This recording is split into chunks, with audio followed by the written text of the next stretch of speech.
We've all been there before. You walk up to someone to start a conversation. You say, "Hey, how are you?" They say, "Good." You? And you say, "Good." And now the conversation died just as quickly as it started.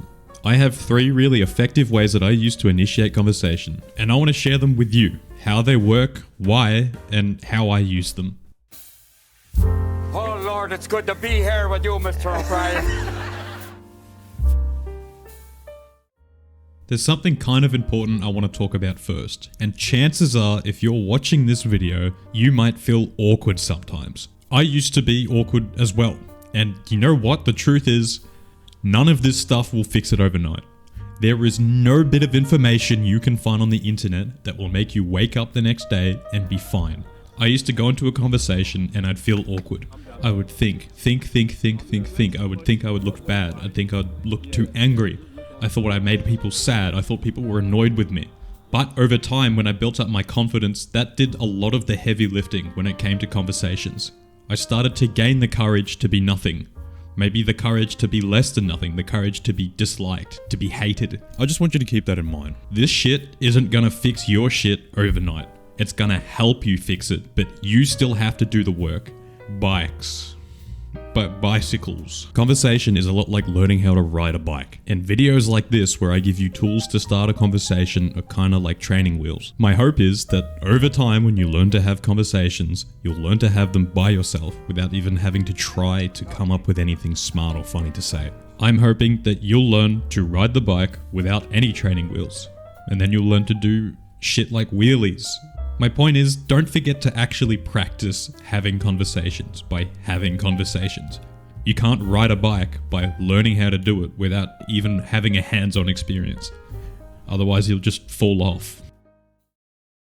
This first one has to do with ants and bees. If you're a long-time viewer of the channel, you might remember this coming up every now and then, but this is my favorite line, and it's stupid. One day I was surrounded by a bunch of people that I didn't know and I wanted to talk about something. So my brain went, what's a really quick way to make this fun? So I thought for a moment, what are the best conversations I've had? What are the funnest conversations I've had in a group? And all of them had kind of the same theme. So I asked everyone a very important question, one that carried with it centuries of wisdom. Would you rather mind control 10,000 bees or 10,000 ants? But let me know in the comments below. And you know what? It got people talking. Most people actually preferred bees until we found out that one bee can only carry so much and 10,000 can barely carry an envelope with a letter inside it. Or maybe we're just really shit at maths. But don't forget, I think this is about the type of question, not the question itself. The type of question is a hypothetical question. And it's basically asking someone what they would do in a situation that probably doesn't exist. For example, mind controlling a shitload of bugs. And I think hypotheticals work great in group settings, parties, weddings, maybe not funerals. I haven't tried it, and for a very good reason. But I think the best ones are the ones that you make. The ones that softly pitch a conversation. The ones that reach your hand out and go, "Hey, I want to know you better." They can be fun, they can be serious, they can be related to the situation at hand. But of course, these have their limits, and I think they're pretty situational. You know what else has a limit? My 7-day conversation guide, which helps you build solid conversational skills. Check it out in the link below. So my friend's getting a piercing done at this piercing place, and who would have thought? And we're walking in, we're sitting down, and there's actually 4 of us in there. Because there's me, my friend, the piercer, and there's an apprentice watching over us. And nothing's really happened at this point. No one's really said anything. We've been in there for about 5 minutes now. They're prepping up, they're making all those tools sanitized and all that. And I noticed the piercer has this huge tattoo going from their hand all the way up to their shoulder, and it's like this complex spider web water shape kind of thing. And it looks sick. It looks awesome. So I tell them, "Hey, that looks awesome. How long did that take to do?" And for the next 15 minutes, we were talking about the very relatable subject of telling yourself that you deserve to spend money. I think I should get a bike. I don't know what to call these ones, so I'm just going to call them bird questions. And they're kind of based off of the idea of the bird test. And I'm not going to get into it, but it's basically a way you can use to gauge the health of a relationship. which apparently has a really high success rate, so now you know. But the bird question, the one that I'm telling you about, point out something that you actually find interesting and turn that into a conversation starter. Maybe it's a compliment, maybe you're pointing out something cool, something you find interesting, maybe it's something surprising, but I think it must be genuine. It must be a thought that actually did pop into your head and something that is actually truthful. I think it really helps to phrase these in a way that invites conversation. And the way I do that is just by turning it into a little bit of a question. Okay, you like their jacket. Where'd they get it from? Yes, this weather is terrible.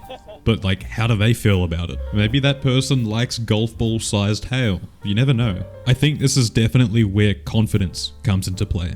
A lot of these things I would never think about saying if I wasn't confident at all. Here's a study that actually shows most of us hold ourselves back. We mistakenly believe that if we shut up and stay quiet, that would make us more interesting and more bearable to be around. When that's not true. I think we really underestimate how likable we actually are.